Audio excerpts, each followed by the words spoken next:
Foli ani tanu abi malien cɛ ani muso denmisɛn ani makɔrɔba aw kelen-kelenna bɛɛ lajɛlen fo aw sigiyɔrɔ la aw denkɛ ani aw balimakɛ de don Amadou Zɛr Ɲamele ka bɔ bamada.net bɔlɔlɔ sanfɛ walasa malien an b'a fɔ a ye k'an sigira an ka jamukan mandi kɛnɛ kan n'o de ye siw kibaru ye bi an bɛna dan don sujet bakuruba saba la ni k'o walawala yalasa an filɛbagaw bɛɛ lajɛlen ka se ka faamuya sɔrɔ la n b'a fɔ a ye sa an filɛbagaw k'a fɔ ko bi jamukan kelen tɛna ɲɛnamaya ni n balimakɛ Saliya Basi Kulubali n'ale ye baara kɛ ɲɔgɔn n'ale bɛna jɛ ka ni jamukan in ɲɛnamaya ani an ka invité n'o ye Jibril Jalo président de l'association des foulards rouges ɲani an ka don an ka sujet la an bɛ kuma di u ma u ka foli se an filɛbagaw ma ni wagati in na monsieur Jibril Jalo salamu aleykum. Wa aleykum salam wa rahmatullahi wa barakatuh. Kɔri baasi t'i la. Alhamdulillah an bɛ Ala tanu. Folikan jumɛn b'i bolo ka se an filɛbagaw ma ni wagati in na. D'accord an bɛ Ala tanu ka Ala barikada ka kisi ni nɛɛma k'o ɲini ka kɛ an kuntigi k'ale salatu wa salam ka maliyɛn bɛɛ lajɛlen fo Mali kɔnɔ ani Mali kɔkan ka bamada filɛlikɛla bɛɛ lajɛlen fo ka aw yɛrɛ fo ka aw waleɲuman dɔn. D'accord. O la sa Saliya Basi Kulubali salamu aleykum. Wa aleykum salam wa rahmatullahi ta'ala wa baasi t'i la. Baasi tɛ alhamdulillah. Wa folikan jumɛn b'i bolo ka di an filɛbagaw ma ni wagati in na. Folikan kɛrɛnkɛrɛnlen mun bɛ n bolo n bɛ bamada.net kanubaga bɛɛ lajɛlen fo Mali kɔnɔ komi Mali kɔkan cogoya min na k'u k'u sɔgɔlen to bamada.net la walasa ka se ka kunnafoni sanuman sɔrɔ sanga ani waati ani a tuma la. D'accord. O la sa an b'a fɔ an na maliyɛnw aw ka nin video in a ka partager an n'aw limanaw ɲɔgɔn cɛ an bɛna da don babu mun na k'u walawala u jɔyɔrɔ ka bon kosɛbɛ o la an b'an tɛgɛ don an ka palan kɔnɔ an bɛ bɔ n'an ka kunnafoni fɔlɔ ye o de ye k'a fɔ a ma dogo kɔsan na an ka président Assimi Goïta a invitera CEDEAO mɔgɔw fɛ a kɛra sommet de kan ka kɛ le 25 mars de ce mois Assimi yala a kan ka taa ni invitation na a man ka taa ni invitation na wa an bɛna da don o babu la k'o walawala o tɛmɛnen kɔfɛ an ka kibaruya filanan o de bɛna ta kɛ quel est le rôle de la justice en temps de crise an ka babu sabanan o bɛna taa boli cadre d'échange des partis et regroupements politiques pour une transition réussie olu ye conférence de presse kɛ tout récemment conférence mun o y'a jira k'a fɔ ko transition kan ka ɲɔngiri ka bɛn nin kalo in tile 25 ma o la sa an bɛ fɔlɔ ka ɲininkali fɔlɔ tɛnku mɔgɔ min na o de ye Jibril Jalo ye Jibril a fɔra ko Assimi welela CEDEAO mɔgɔw fɛ Accra yala ni invitation mun kɛlen filɛ nin ye Assimi kan ka taa ni invitation in na wa wala man ka taa ni invitation in na. D'accord merci ga ɲininkali diyara n ye ni kuma in nafa ka bon kosɛbɛ da kan bi maliyɛn bɛɛ ni ye réseaux sociaux lajɛ ni ye radio lamɛn hali ni ye gɛrɛnw lajɛ du kɔnɔnaw bɛɛ bɛ nin kuma kelen de la yala an ka jamana ɲɛmɔgɔ n'o ye Assimi Goïta ye yala a kan ka taa nin wele in jaabi wa walima a man ka taa nin wele in jaabi. Je crois que faut que Maliens ka fɛn dɔ faamuya hadamaden i n'i sigiɲɔgɔnw ni bɛn t'i n'i sigiɲɔgɔnw cɛ donc kɔrɔ b'a jira k'a fɔ i ka sigi man di jo ani jalaki n t'o nɔfɛ dɛ mais mɔgɔ o mɔgɔ ni i sigiyɔrɔ bɛnna yɔrɔ mun ma donc a diyagoyalen don i kan walasa e yɛrɛ k'i ka ɲɛnamaya kɛ i n'i sigiɲɔgɔnw ka jan ni e sigiyɔrɔ bɛnna Lafiyabugu ma i sigiyɔrɔ bɛnna sigida min ma dumuni kelen don k'i lamini kodɔnna a diyagoyalen don i n'olu mɔgɔw ka bɛn sinon i tɛ sigi kɛ hɛrɛ la i denw tɛ sigi kɛ hɛrɛ la i furuɲɔgɔnw tɛ sigi kɛ hɛrɛ la donc bi Ala ye Mali sigiyɔrɔ bɛn gun kan n'o ye farafinna ye n'i ye farafinna lajɛ farafinna bɛ se ka tila ka taa fo sigiyɔrɔma 5 Afrique de l'Ouest b'o la, Afrique centrale b'o la, Afrique de l'Est b'o la, Afrique etc. Afrique du Nord b'o la. Donc bi Mali sigiyɔrɔ bɛnna farafina woroduguyan fan. Donc an y'an yɛrɛ sɔrɔ o jamana de ni ɲɔgɔn cɛ. Donc a diyagoyalen don bi an ka jamana kan an n'anw sigiɲɔgɔnw an ka bɛn an ka don da kelen fɛ an ka bɔ da kelen fɛ. Donc walasa k'i ka ɲininkali jaabi ka d'a kan nin bɛɛ fɔ kun ye ka mɔgɔw hakili de sama ka na faamuyali ma ka d'a kan bi laɲini dɔw bɛ maliyɛnw na o laɲini ninnu ye laɲiniw ye minnu ka kan jɔyɔrɔ dɔw bɛ maliyɛnw na o jɔyɔrɔ ninnu ye jɔyɔrɔw ye minnu ka kan ka d'a kan an ka jamana lakanako gunkan kan degun bɛ jamana kɔnɔ jamana yɛrɛ marali siraw jamana fanga bɛ dafiri kuma caman jamana in fanga bɛ dafiri b'a yira k'a fɔ fili caman bɛ yen jamana in maracogo la bon maliyɛnw wulila ka wulikajɔ kɛ ka Ibrahim Boubacar Keïta ka fanga bin walasa yɛlɛmali kuraw ka kɛ jamana kɔnɔ yɛlɛmali minnu b'an kisi fanga dafiri ma yɛlɛmali minnu b'an kisi ni lakanabaliya ma donc ne hakili la o bɛɛ de y'a to bi jamana in kalifalen don mɔgɔ minnu la olu y'a kanu waati ka d'u ma waati min b'a to ni hami min bɛ maliyɛnw na u bɛ se ka fura ɲini ni hami ninnu na o cogo kelen fana na jamana sigiyɔrɔ ala y'a bɛn yɔrɔ min ma an bɛ diɲɛ dɔ de kɔnɔ bi yɛrɛsago kɛ tɛ yen k'a fɔ mun ka di ne ye dɔrɔn n b'o de kɛ ayi donc e ka jamana kɔnɔdenw ka hami ani diɲɛ fana bɛ ka mara ni sira minnu ye n'olu ye bɛnkanbaw ye a ka kan i ka jamana fana ka hakili to o la o de y'a to an sigiɲɔgɔnw CEDEAO jamanaw olu y'a ɲini anw fɛ an ka jamana ka a bɛ fɔ mun ma ko chronogramme an ka jamana ko présenter walasa jamana degun minnu bɛ jamana kan sanction minnu n'u yɛrɛ y'a ta jamana compte la n'an y'a yira k'a fɔ sanction ninnu a ma kɛ sariya kɔnɔna na walasa sanction ninnu ka se ka wuli donc bi an ka jate la ni Asimi wulila ni ɲɛmɔgɔ ninnu fɛ a ka kan a ka taa o y'an ka faamuyali ye ka d'a kan bonya de don bɛɛ n'i ka faamuyali don donc bonya de don donc bonya bɛ mande bonya ma segi bɛ mande a ka taa wele jaabi a ka taa Mali ka position ye mun ye a ka to o ɲɛfɔ a ka to o réaffirmer tɛrɛmɛli de don ka d'a kan ni gɛlɛya bɛ mɔgɔw ni ɲɔgɔn cɛ walasa gɛlɛya ka ban dɔ bɛ dɔ bila e bɛ dɔ bila ne bɛ dɔ bila a tila bi an ka autorités u yɛrɛ ye effort caman kɛ ka d'a kan u tun ye délai fɔlɔ minnu fɔ donc an y'a ye k'a fɔ caman bɔr'o la donc o kɔrɔ b'a jira k'a fɔ il y a une volonté claire d'aller vraiment vers une sortie de crise donc bi n'i y'a ye u fana y'a wele parce que mɔgɔ caman bɛ fɛn caman fɔ diɲɛ jamanaw bɛ mara cogo minnu la jamanaw bɛ mara sira minnu fɛ mɔgɔ caman bɛ kuma u tɛ ɲɛ dɔn a la dɛ kɔni bɛ kuma ni dusuw ye u bɛ kuma jamana ka d'an ye maliyɛn filɛ maliyɛn b'a ka jamana fɛ mais réalité dɔw bɛ yen an t'olu dɔn n'ala y'i kɛ ɲɛmɔgɔ ye ɲɛmɔgɔya élément d'appréciation dɔw b'e bolo mun tɛ dugumamɔgɔw bolo donc ɲɛmɔgɔ tɛ baara kɛ i b'a fɔ dugumamɔgɔw bɛ ko faamuya cogo min na donc a ka ca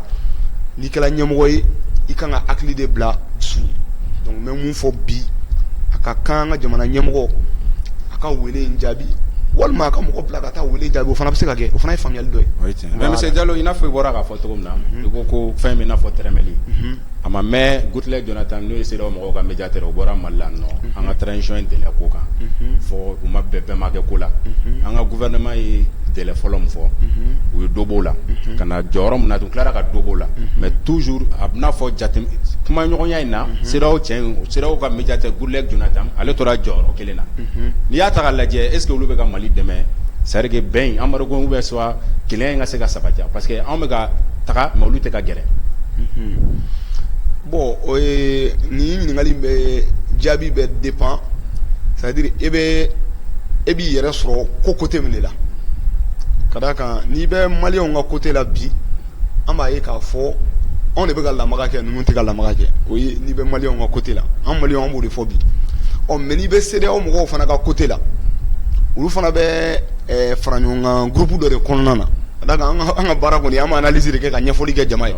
donc olu bɛ fara ɲɔgɔn kan groupe dɔ de kɔnɔna na donc o fana sariyaw de b'o la bon n'i y'o sariyaw ta k'a lajɛ o b'a fɔ ko jamana maracogo n'a fɔ mun ma ko bonne gouvernance donc o ɲininen don mɔgɔ bɛ CEDEAO kɔnɔna na a ka hakili to o baara in na ni o ma k'a kɛcogo la a ka kan ni jamana ɲɛmɔgɔ ninnu u ka wulikajɔ kɛ walasa k'i ɲangi walima ka kangari da ye n'i m'a bɔ a sira fɛ o k'i ɲangi mais an ka tiɲɛ fɔ CEDEAO ɲɛmɔgɔ ninnu u t'o baara in kɛ filanan ye mun ye ni fanga dafirila fana CEDEAO ka sariyaw la a ka kan u ka jamana gɛn ka bɔ tɔn kɔnɔna na k'a ɲini jamana fɛ teliya bolo ma jamana ka don a bɛ fɔ mun ma ko ordre constitutionnel ordre normal donc bi olu ka wulikajɔ fanba ye jamana ka segin joona ka don ordre constitutionnel de kɔnɔ donc o de ye faamuyalibaliya ye an n'u cɛ ka d'a kan an ka laɲini ye mun ye o ka bon ka tɛmɛ ordre constitutionnel kan ka d'a kan an bɛ fɛ an ka non seulement an ka taa ordre constitutionnel la mais ordre constitutionnel kɔfɛ jamana kana dafiri tuguni o sababu ye mun ye an bɛ fɛ ka fura de ɲini o la donc ne bolo ni voilà donc ne bolo ni faamuyalibaliya de bɛ yen mais n'an bɛ taa comme an yɛrɛ ka kuma don ko n'an bɛ taa an bɛ se donc an tila an bɛna faamuyaliw bɛna kɛ d'accord voilà sa Sala Basi Kulubali hakilina jumɛn bɛ la k'o fara monsieur Djibril ta kan d'accord merci bien Ɲamele je pense que Djibril ye kuma nafamayɔrɔ bɛɛ fɔ ka d'a kan a y'a jira k'a fɔ ko mɔgɔ ni mɔgɔw bɛ sigi la i bɛ jilaja i n'u ka bɛn o de ɲɔgɔn tɛ yen diɲɛlatigɛ ko bɛ yen ni i bɛ o la quoi bɛn ni ɲɔgɔn tɛ yen d'accord ɲɔni ne ka n da don nin invitation tagali ni tagabaliya ko kuma la n bɛ segin kɔ dɔɔni le 18-19 ɲɔgɔn ye mun kɛra an ka jamana ɲɛmɔgɔ fɛ ani médiateur n'o ye Goodluck Jonathan n'u nana n'u ye kuma ɲɔgɔnya kɛ an y'a ye k'a fɔ tɛrɛmɛliw senfɛ ka d'a kan an ka jamana ɲɛmɔgɔw tun ye kalo 36 de proposé kalo 36 u jiginna ka na kɛ kalo 29 ye ka b'o la ka na kɛ 24 ye mais an y'a ye o bɛɛ la k'a fɔ ko CEDEAO mɔgɔw ka ciden mun nana ale ma bɔ a nɔ la ka d'a kan ale nana ni kalo 12 soit 16 hakilina mun ye a ma bɔ o kan an b'an yɛrɛ tun y'a danganiya k'a ye k'a fɔ an ka ɲɛmɔgɔw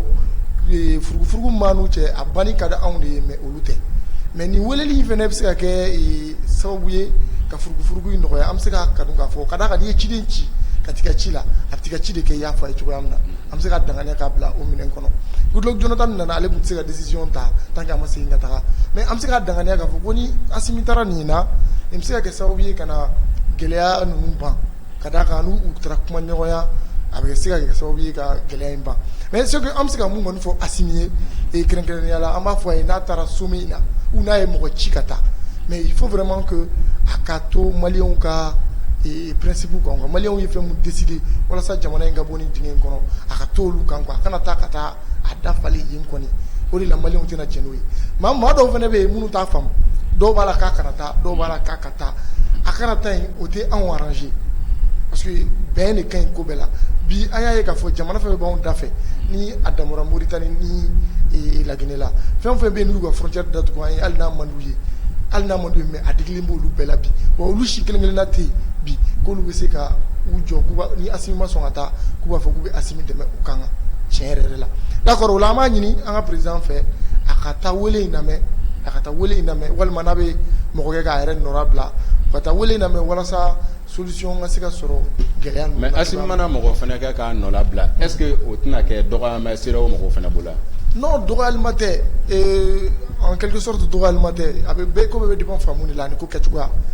u ye Asimi invité mais si ni préoccupation wɛrɛw b'a la ou ni baara wɛrɛw b'a bolo mun tɛ o ye mɔgɔ b'i nɔra bila o diyagoya diplomatie yɛrɛ hukumu kɔnɔna la o ye diyagoya ye quoi n'i ka baara t'i permettre ka taa sigi o sigi la mɔgɔ b'i nɔrɔbila yɛrɛ na kun ye pour que o ko in ka bɔ a la quoi en un mot. d'accord monsieur Diallo e bɛ Saliya Basi ka nin hakilina in soutenir ko k'a fɔ ni Asimi ma se ka taa a ka mɔgɔ bila ka taa misala la est ce que o tɛna kɛ dɔgɔyama ye CEDEAO ɲɛmɔgɔw bolo.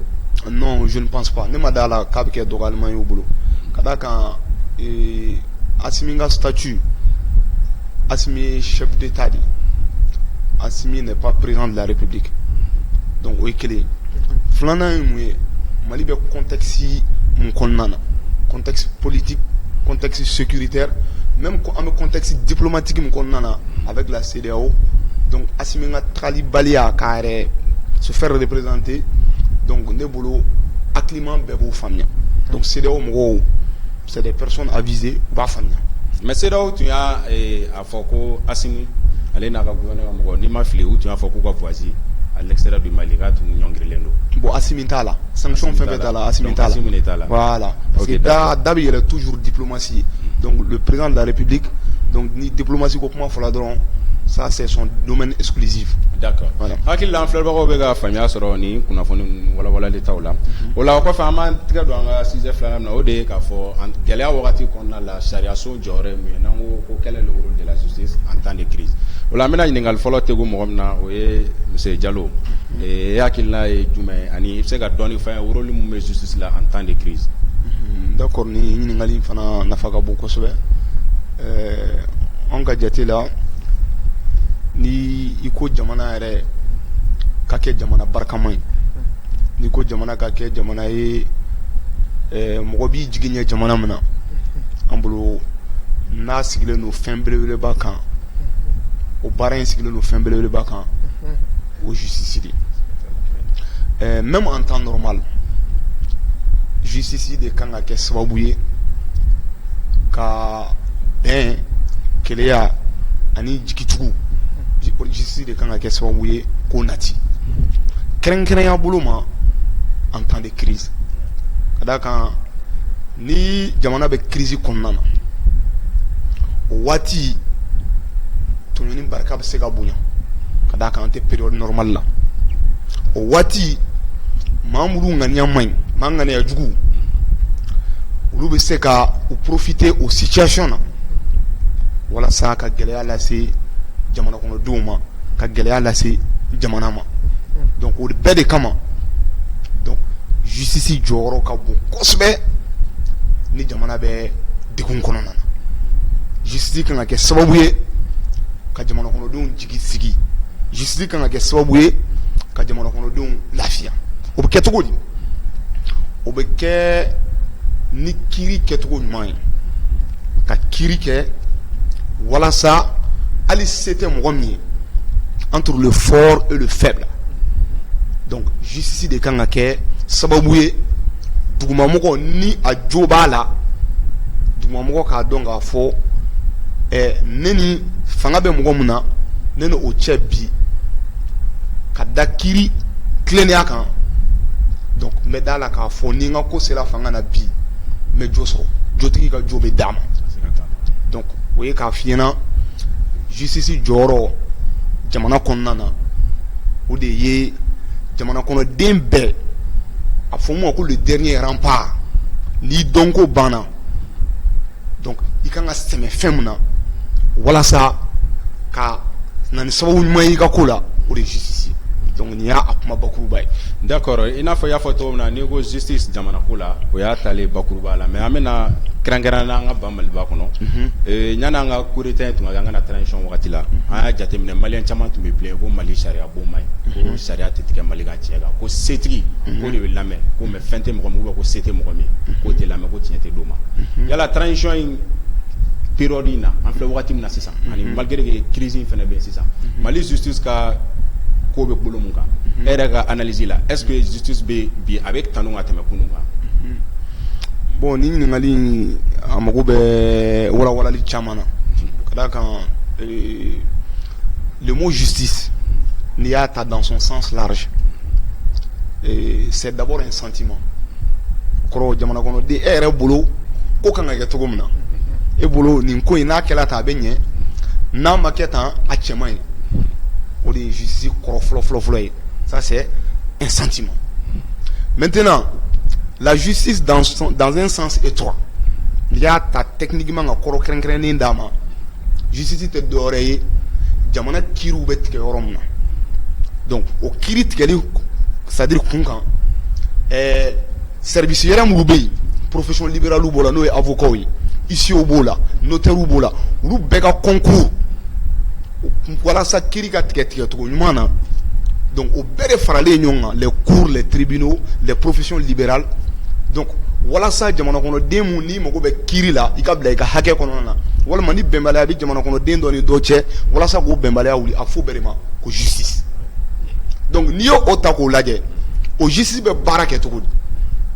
justice bɛ baara kɛ a bɛ fɔ mun ma ko sariya yɛrɛ ye jumɛn parce qu'il faut que mɔgɔw k'o de faamuya sariya ye jumɛn sariya de ye jamana kɔnɔdenw ka bɛnkan ye la loi est la volonté de la majorité pour que k'a faamuya jamana kɔnɔden fanba bɛnna mun kan fo de ma ko sariya o de la sariya bɛ ta an ka jamana bulonba de kɔnɔna na jamana kɔnɔdenw ka représentelen don yɔrɔ min na donc ni o sariya tala sisan o sariya min bɛna boli jamana kɔnɔdenw ni ɲɔgɔn cɛ donc a fɔ o sariya a fɔ de ma juge bɛna kiiri mun tigɛ o jamana kɔnɔdenw ni ɲɔgɔn cɛ a fɔ ko le juge n'est que la bouche de la loi juge ya mɔgɔ min bɛna kiiri tigɛ a tɛna a damana sariya dilan a tɛna sigi k'a fɔ ko nin de ka di ne ye n bɛ nin bɔ n kun na ka kiiri tigɛ ayi jamana kɔnɔdenw y'a fɔ ko n'i ye maa ka juru ta donc jurumantigi ka juru n'a ma sara sariya ye mun fɔ a la o fɔlen don ka kɔn yanni juge ka a kiiri yɛrɛ tigɛ donc juge bɛna mun kɛ o kuma minnu bɛna ɲɛfɔ juge ɲɛna sariya ye mun fɔ a la juge ye sariya a bɛna fɔ sariya ka porte parole dɔrɔn de ye juge maintenant o baara kɔnɔna na parce que hadamadenw de b'a animé donc i bɛ se ka mɔgɔw sɔrɔ o juge ninnu na maa minnu tɛ mɔgɔ ɲɛnama ye n'a fɔ i bɛ se ka mɔgɔw sɔrɔ o mɔgɔw la maa minnu ye mɔgɔ ɲɛnama ye donc est ce que o kɔrɔ de b'a jira k'a fɔ ko justice man ɲi yan walima an ka sariyaw man ɲi yan mali sariyaw fiɲɛ dɔɔni bɛ se ka ye sariyaw la parce que hadamadenw de y'a dilan mais n'i ye mali sariya ta bi k'a lajɛ mali sariyaw ka ɲi fo ka s'a dan na ka d'a kan jamana caman kɛlen don k'an lamini u bɛɛ bɛna misaliya ta mali sariyaw de la o ye mali sariya o ye mali sariya mais mali sariya minnu b'a reprendre i n'a fɔ i y'a fɔ cogo min na a porte parole généralement critique bɛ taa olu de yɔrɔ la siga t'a la donc o yɔrɔ la an b'o de ma k'a fɔ maa minnu bɛ kiiri tigɛ fiɲɛ b'a mɔgɔ dɔw la siga t'a la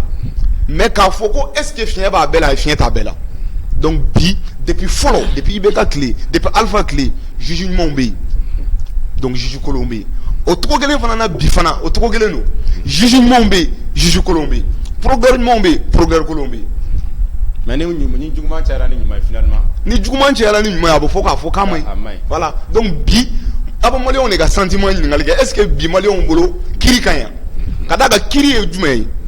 kiiri tɛ dɔrɔn tribunal ye i bɛ taa polisiso min na o ye kiiri ye i bɛ taa gendarmerie min na o ye kiiri ye i bɛ taa c'est à dire même il y a ce qu'on appelle la justice sociale la justice au sens large hadamadenw i ni jamana maralaw yɛrɛ an n'olu cɛ e mago mana jɔ hali carte d'identité la i b'a sɔrɔ wa i t'a sɔrɔ wa parce que nin bɛɛ de kan ka jateminɛ nin bɛɛ de ye sentiment ye sentiment de justice ye jamana kɔnɔdenw an ka impôt bɛ sara cogo jumɛnw na denmisɛnninw ka baaraw n'u bɛ baara ɲinina baara bɛ ɲini sira jumɛn fɛ nin bɛɛ de bɛ fara ɲɔgɔn kan nin bɛɛ de bɛ don justice kɔnɔna na maintenant bɛɛ bɛ mun dɔn n'a bɛ fɔ a ma ko justice o ye ko kuncɛ yɔrɔ de ni ko sera kiiri ma o y'a kuncɛ yɔrɔ de voilà donc n bɛ se ka nin de f'i ɲɛna kuma bakuruba la d'accord an b'a fɔ an filɛbagaw ye olu bɛ se k'u hakilina di an ka commentaire la n'o ka sɔrɔ mali kiiriko in ani justice b'olu yɛrɛ bolo lahala mun na walasa Sala Basi n bɛ yɛlɛma ka se e fɛnɛ ma a ma mɛn an ka jɛkulu dɔ bɛ yen n'u ko ko cadre des partis et regroupements politiques pour une transition réussie an ye olu ye conférence de presse dɔ kɛ o conférence de presse la o y'a ɲini k'a fɔ ko transition bɛ fanga la sisan ko autorité k'a bɛ ɲɔngiri le 25 de ce mois le 25 mars de ce mois quoi donc e hakililata ye jumɛn ninnu ka nin kunnafoni in na. d'accord Ɲamele o diyara n ye mais ɲɔni ka i ka question jaabi n bɛ segin dɔɔni justice ko kuma in n bɛna dakuru ɲɛ damadɔni fɔ o la. d'accord bon komi Jibril yɛrɛ ye kiiri dɔnbaa ye ka d'a kan a y'o kalan de kɛ n'ale ye mun fɔ an t'a wuli ka bɔ yen mais bon i bɔra ka ɲininkali dɔ kɛ yala justice fɔlɔlama n'a bilama jumɛn de ka fisa mais an bɛ se k'a ye don tɛmɛnenw na Mali justice instrumentalisé de don en un mot ni n ko n b'o expliquer cogo min na a bɔra k'a fɔ cogo min na kuma in bɛɛ b'o de kɔnɔ quoi mais ne bɛ fɛ ka yɔrɔnin dɔ de spécifier ka bɔ a la quoi en un mot Mali justice instrumentalisé don i b'a ye k'a fɔ bɛɛ de kun kɛlen don n ka mɔgɔ bɛ nin yɔrɔ in na n ka mɔgɔ ye nin ye bi n ka mɔgɔ ye nin ye bi mais sago kɛ sinon a y'a fɔ cogo min na fɛnkɛ bɛ établilen don loi sariya bɛ établilen don avant que i ka se justice la juge bɛ na ka na kiiri tigɛ ni ɲɔgɔn cɛ o sariya de la mais juge de bɛ se k'a sago kɛ e la voilà i bɛ k'o mun fɔ nin parce que non o de to ma justice instrumentaliser yɔrɔ de f'i ye parce que bolo dɔ de bɛ kɔfɛ a b'a fɔ ah bon nin se bɛ ne ye bi parce que ne ka nin mɔgɔ in bɛ nin jɔyɔrɔ in na bi hali ne ye nin ko in kɛ fɛn tɛ bɔ a la o siranatigɛw la o de bɛ na ni bisi basa ko caman ye an ka kiiriko nasiraw la bon hali bi a ko kelen-kelenninw bɛ ka continuer mais an bɛ se k'a danganiya k'a fɔ an bɛ don min na i ko bi bi ka fisa ni kunu ye ka d'a kan selon mes analyses bigaw sa ni kuni sinon albi ako ko nunu be ka continuer don mais chaman bora la ola ame doge albi alaka ato nyega de am albi ola pour ka segi ga question na no oye cadre d'échange des partis politiques et regroupés cadre d'échange des partis et regroupements politiques ni olube amena depuis transition et resiranya e cadre ko willa et ni cadre mo nunu ye kuma chaman fo ye ko caman kɛ u bɔra ni u ye fɛn caman fɔ fanga ko in na mais en un mot ne bɛ mun de tɔmɔ ko in kɔnɔ an b'a ye k'a fɔ kadiri ne yɛrɛ sigalen don a la parce que je vois que jɛkulu minnu ye kɛlɛ kɛ cɛ kelen minnu ye kɛlɛ kɛ walasa fanga in ka yɛlɛma fanga in yɛlɛmalen olu cɛ kelenw tilala ka taa fara kadiri mɔgɔ kelenw kan ka na ko non ko o fana taabolo man ɲi mais ne bɛ fɛ ka mun de faamu ne tɛ ka foyi de faamu ne bɛ fɛ ka mun faamu o de ye olu mago bɛ mun na au juste olu de taara kɛlɛ kɛ auprès du M5 RFP ka na ko ka jama fanga yɛlɛmana fanga dira sɔrɔsiw nana ka na fanga ta u wulila u kulila ko non ko a tacogo man ɲi ko parce que k'olu ye fanga di maa minnu ma ko o t'olu fɛla mɔgɔ ye k'olu ka mɔgɔw t'a la mais bi a b'olu ka mɔgɔw bolo u n'u ko mɔgɔ kɔrɔ ninnu fana man di hali u bɛ kulela ko ka fanga yɛlɛma yala hali ninnu hali n'a ye fanga di olu yɛrɛ ma bi hali n'a ye fanga di u yɛrɛ ma u yɛrɛ tɛ bɛn a la u bɛ tila ka na tuguni ko k'a wuli u tun ko ko à partir du 27 février ko fanga banna ko président wɛrɛ de bɛna sigi o ka mun de kɛra foyi u tilala ka na date kura wɛrɛ fɔ ko 25 mars o kelen don foyi mais n'an ma constant na ye mun fɔ nin le 27 février na ne ma fili u ka élément dɔ bɔra ka yɛrɛ autoproclamé k'ale ye Mali président eni oui an y'o ye o fana bɛ cadre in partisan dɔ oui cadre voilà je comprends bien mais ni e bɛ se ko la yala e bɛ taa jamana wɛrɛ de kan ka t'i autoproclamé k'i jamana dɔ président ya han ɲininkali gɛlɛn ni kabako ko da ye dɛ mais an bɛ Jibril Jalo ɲininka Jibril Jalo a bɛna fɔ Sala Basi bɔra ka walawala cogo min na j'espère que i yɛrɛ fana ye kunnafoni sɔrɔ k'a fɔ ko kadiri mɔgɔ ko fanga kan ka ɲɔngiri le 25 de ce mois voilà yala e yɛrɛ hakilina ta ye jumɛn ninnu ka nin hakilina in na bon ne hakilina ye mun ye kadiri ye politique tɔn de donc vous savez politique tɔn kɔni ka hami belebele o ye fanga bɛ se ka sɔrɔ cogo min na je crois que ça c'est la raison d'être des partis politiques la conquête du pouvoir fanga bɛ se ka sɔrɔ donc bi kadiri an bɛ se k'a fɔ bi kadiri mɔgɔw u tɛ fanga kɔnɔna na donc ka wulikajɔ fanba ne ka analyse la u ye kuma dɔw fɔ olu ye analyse ye vraiment qui sont pertinentes mais u ka laɲini kɔni ye mun ye ne yɛrɛ bolo o ye c'est-à-dire u bɛ fɛ ka don fanga kɔnɔna na gouvernement bɛna sigi ka taa se CNT bɛna kurakuraya walima ka dɔ fara a mɔgɔ kan donc ne ka jate la donc u bɛ fɛ k'u yɛrɛ ye gouvernement kɔnɔ ani CNT kɔnɔna na donc o ye n bolo u bɛ ka mun laɲini mais u ye kuma mun fɔ est-ce que u ka kuma bɛɛ ye nkalon ye donc voilà ne bɛ k'o ɲininkali kɛ est-ce que u ka kuma bɛɛ ye nkalon ye k'a fɔ à partir de mars 25 mars voilà donc ko an ye waati min di transition ma ko y'a délai bannen o kuma tɛ nkalon ye o ye tiɲɛ de ye ka d'a kan an ye kalo 18 de di transition ma donc kalo 18 n'o banna o ye transition délai bannen ye fo ni délai kura yɛrɛ dila donc moi je veux qu'on soit vraiment très cohérent qu'on soit très objectif donc kadiri mɔgɔw ninnu fanba donc an bolo olu jamana bɛ degun min kɔnɔna na donc u ka dabanaw b'a la voilà mais ni kuma fɔla tiɲɛ ye kodɔnna ka fɛn tununnen de ye n'i y'a mɛn da o da i bɛ dɔ t'a la siga t'a la à partir de mars o ye an ye délai min di an maliyɛnw de tun y'o délai di o hali mɔgɔ minnu bɛ fanga na olu tɛ se k'o sɔsɔ k'o délai dira o donc o y'a bannen maintenant délai kura de bɛna di sisan donc n'o délai kura dira est-ce que c'est raisonnable de penser que mɔgɔ minnu ye coup d'état kɛ k'olu bɛ bɔ yen ko ka olu falen mɔgɔ wɛrɛ la je pense que ça hali fatɔ tɛ da o la voilà non olu k'o kuma ayi u ka laɲini to ye parce que u m'a fɔ don kelen ko président ka bɔ yen ko Assimi ka bɔ yen avec un nouveau gouvernement voilà un nouveau gouvernement ko ka conseil national de transition voilà il parle de gouvernement il ne parle pas du chef de la transition du chef de l'État donc u bɛ fɛ parce que o ye politique kɛlɛ de ye mɔgɔ min bɛ gouvernement ɲɛmɔgɔya la ani mɔgɔ minnu fana bɛ gouvernement kɔnɔ olu caman ye politicien donc u b'u k'o politique olu bɛ politique kɛlɛ de la wa politique kɛlɛ in yɛrɛ tɛ dɔwɛrɛ ye koyi ni maliyɛnw t'a dɔn u k'a dɔn jɔyɔrɔ ɲini kow de don siga t'a la o don donc nin bɛɛ la maliyɛnw ka hami ne bɛ fɛ mun ka faamuya Mali la bi ani ne bɛ wele mun bila a kɛla kadiri mɔgɔ ninnu ye o a kɛla minnu bɛ fanga na o kuma dɔ sera ten sa an ka maliyɛnw ka hami ta k'o da ɲɛ kɔrɔ an ka maliyɛnw ka degun de ta pour une fois an ka souci fɔlɔfɔlɔ ka kɛ maliyɛnw bɛ degun min kɔnɔna na o bɛ se ka ban cogo di il y a un temps pour tout ko bɛɛ n'a waati don politique kɛlɛ kumaw bɛ yen yeko kɛlɛw bɛ yen jɔyɔrɔko kɛlɛw bɛ yen mais kuma dɔw la yɛrɛ ɲini kɛlɛw fana an k'an yɛrɛ ɲini fɔlɔ e ko k'u bɛ maliyɛnw ka kɛlɛ mun na monsieur Jalo u yɛrɛ fana bɛ k'o kuma de fɔ olu ka kɛlɛ ko maliyɛnw ka kɛlɛ non mais ne tugu n'i ka ɲininkali faamu o de la n bɛ kɔn k'i jaabi a tɔgɔ bɛɛ ka c'est-à-dire bɛɛ bɛ kuma min fɔ n'a sɔrɔ o de ye bɛɛ ŋaniya ye an bɛ gɛlɛya min na si y'a sɔrɔ Mali le Mali est l'un des pays les plus prospères au monde effectivement bɛɛ bɛ kuma min fɔ ça c'est vrai n'a sɔrɔ o de tun ye bɛɛ ŋaniya ye si y'a sɔrɔ Mali lafiyala a mɛnna donc an ka baaraw de b'a anw ŋaniyaw déterminer sisan donc n'i ye baaraw de ta k'a lajɛ i b'a ye mɔgɔw caman bɛ kuma min fɔ donc a bɛɛ ta tɛ o tɛ a ka ŋaniya ye mais donc ninnu o ka kuma kuma in i b'o de fɔ i b'o de fɔ walasa k'i ka laɲini sɔrɔ mɔgɔ caman bɛ ala ko kuma fɔ mais a bɛɛ tɛ ala ko la mɔgɔ caman bɛ maliko kuma fɔ mais a bɛɛ tɛ maliko la donc ninnu ye fɛnw ye ne bolo maliyɛnw yɛrɛ Mali la i bɛ se ka mɔgɔ de sɔrɔ mɔgɔ min ma kalan mais ko maa min tɛ kodɔn maliyɛn bɛɛ bɛ kodɔn ten sa ka d'a ka maliyɛnw tɔɔrɔ la voilà donc a faamuyalen don mais ko minnu bɛ ka ɲini quoi mais n'i ye i da don nin kuma mun na i n'a fɔ gɛlɛya ko na siraw fɛ bɛɛ b'a dɔn Mali gɛlɛyaba fɔlɔfɔlɔ man kan o tɛ embargo in ya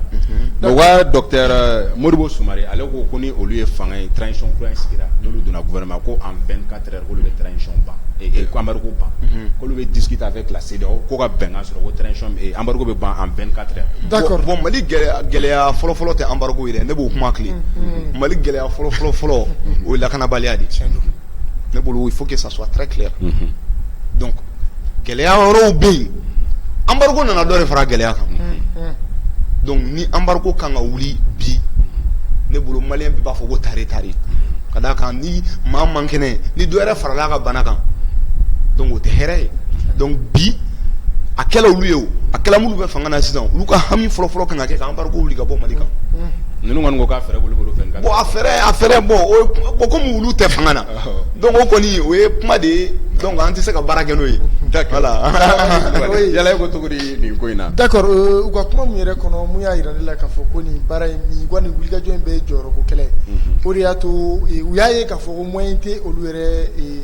intégrer la gouvernement kɔnɔ ko qu'ils veulent un chef de gouvernement neutre olu maa mun tɛ fan si fɛ ni o dun kɛra o y'a kɛlen Buguni examen de olu n'a tɛ mɔgɔ min b'a la o n'a tɛ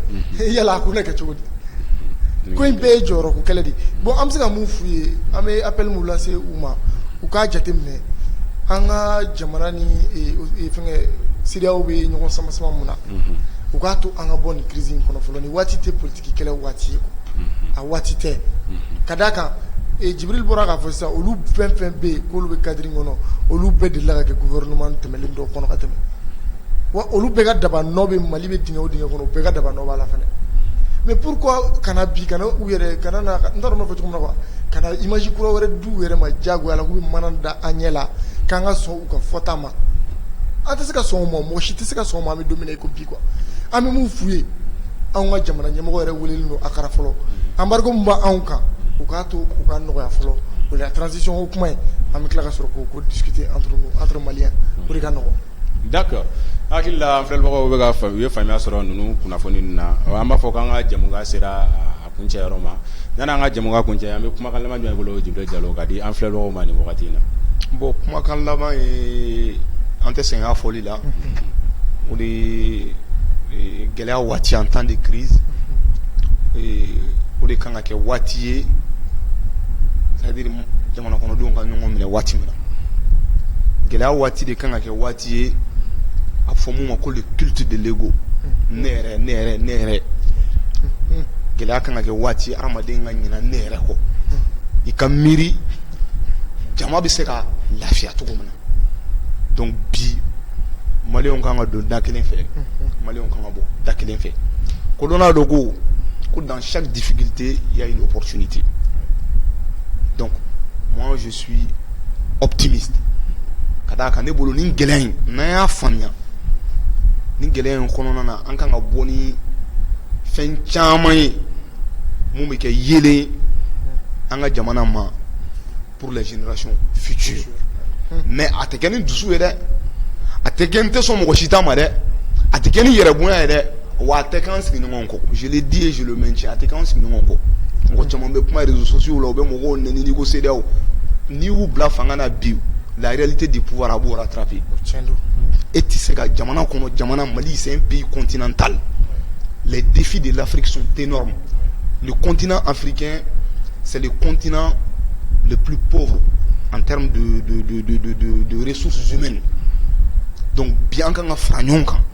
walasa k'o défi de relever